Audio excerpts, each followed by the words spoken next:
Brilliance Audio presents A Search for Starlight by James Maxwell, performed by Simon Vance. When viewed from a great height, the ugly stains on the landscape could have been patches of dark gravel, but whenever she saw them, Selena felt ill. Death had come to the wasteland.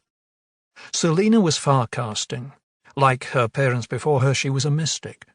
The ability to farcast was something she had been born with, and over time she had developed skill. She was separated from her body as her awareness flew over the wasteland.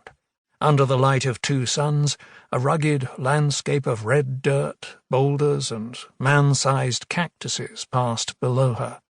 Her gaze was on a group of distant black splotches that began to reveal themselves in detail. Drawing closer, she lost height, and finally hovered to inspect the area. Ash coated the ground. If she had been able to smell, the sour odour of char would have filled her nostrils.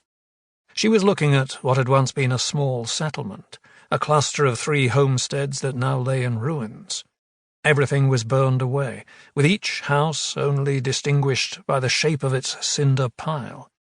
Selena was familiar with the races inhabiting the wasteland. From the layout, she knew this had once been home to a group of humans. Their bones would be in there somewhere. But she had already seen enough bones and bodies to last a lifetime. She wasn't just coming across human settlements, all razed to the ground. Although the wasteland was sparsely populated, Selena could cast far enough to find entire Bax villages destroyed in the same manner. She had seen caves set into hillsides where the rock itself was scorched and the bodies of Scalen lay sprawled outside the entrances. After a look of despair at the forlorn piles of ash, Selena climbed the sky once again. As soon as she had gained enough height, she stared in all directions. For some time she had been trying to observe one of these strange attacks firsthand. She wanted to understand what was causing such devastation. Only then would the city of Zorn be able to fight back. A bright light flashed in the sky. Her attention snapped into focus. An instant later, she saw sunlight sparkle from metal. She sped toward the location, yet the object disappeared back the way it had come, leaving a wispy white trail like a thin cloud. Selena wanted to pursue it, but her lifeline was stretched almost to the limit. Instead, she headed for a newly created plume of smoke rising from the ground. When she arrived, her heart sank. The Bax village lay nestled in a low valley by the edge of a cliff. Just the day before, she had seen the hunched creatures who lived there innocently going about their business, tending fires, repairing huts, hunting and foraging. There was no point in going closer, for what had once been a thriving settlement was now a smouldering ruin. Selena was both saddened and angry. She was desperate.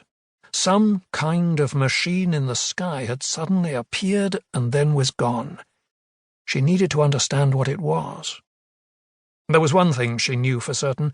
These attacks were the work of a powerful new enemy, the Bonded, and their scouring of the wasteland had already begun. 4 weeks ago, Selena and Taimin, along with their companions, had returned to Zorn.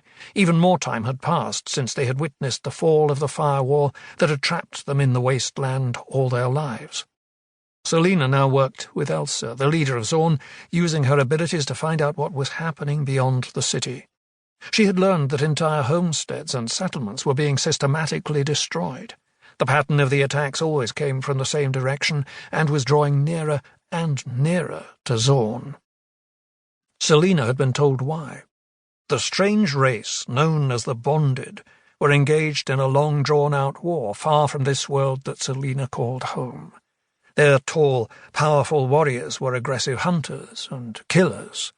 Long ago, early in the war between worlds, they had taken prisoners from the 5 civilizations who were their enemies and penned them in a hunting ground.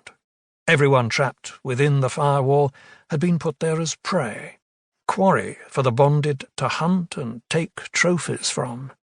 Zorn and its arena had been built several centuries ago as a place of temporary lodging and a destination where Bonded warriors could watch each other prove themselves in fights.